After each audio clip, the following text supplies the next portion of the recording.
आस्ते कदम, आस्ते कदम, आस्ते कदम।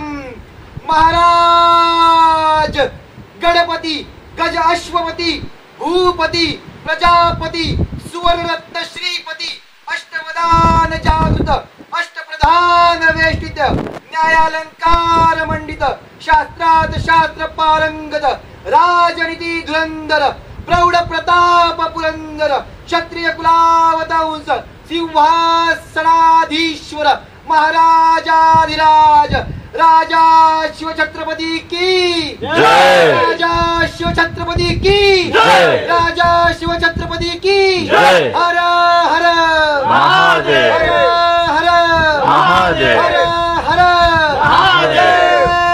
भवादेव, जय शिवाजी, भवादेव, जय शिवाजी।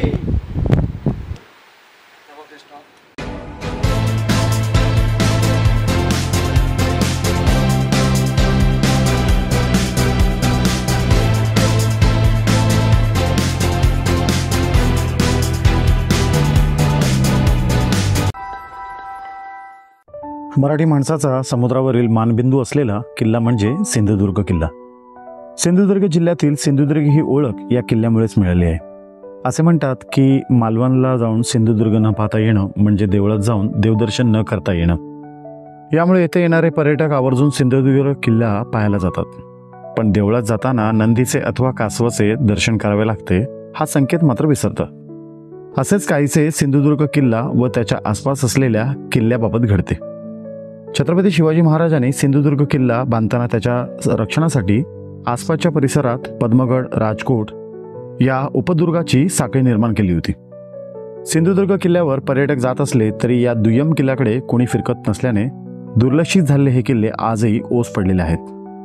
सिंधुदुर्ग किल्ल्याला उत्तरेस समुद्रात शिरलेल्या एका उंच भूभागावर राजकोटचा किल्ला बांधलेला आहे. सिंधुदुर्ग किल्ला ते राजकोट हे सरळ अंतर जर मोजलं तर ते 3000 फुटापेक्षा कमी आहे. सिंधुदुर्ग किल्ल्यावर जमिनीकडून होणाऱ्या हल्ल्यापासून रक्षण करण्यासाठी या किल्ल्याची निर्मिती करण्यात आली.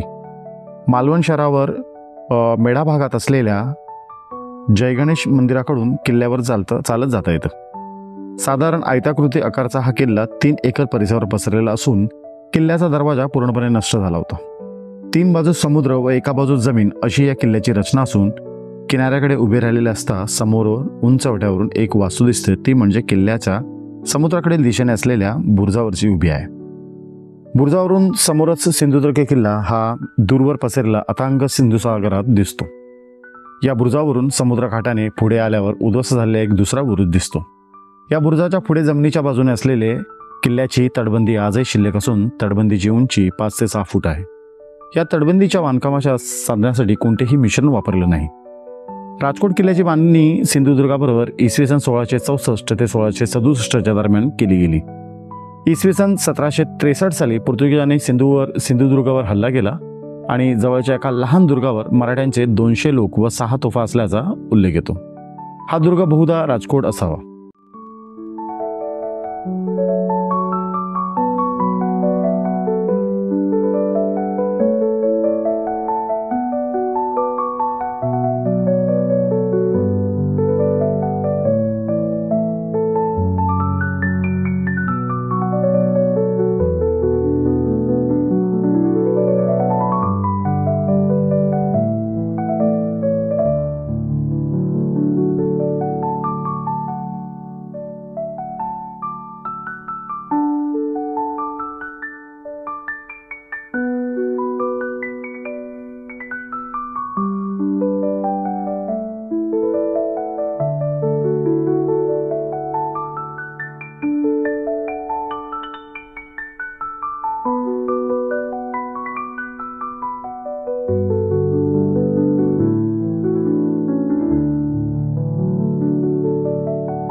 मित्रांनो, जय शिवराय, नमस्कार. हा मालवणमधील आहे राजकोट आणि याच्या समोरच आहे मला मॅपमध्ये दिसतो पलीकडे तो आहे सिंधुदुर्ग. आणि आता आपण जिथे उभे आहोत तो आहे राजकोट.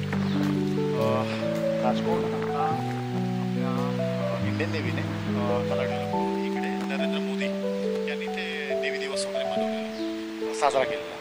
तर हा राजकोट पूर्ण आता जो बांधला आहे तो जांभ्या दगडामध्ये असून त्याचं सुशोभीकरण केले फार सुंदर. आणि या साईडला जर याल माझ्या एक्झॅक्टली समोर तुम्हाला सिंधुदुर्ग दिसेल.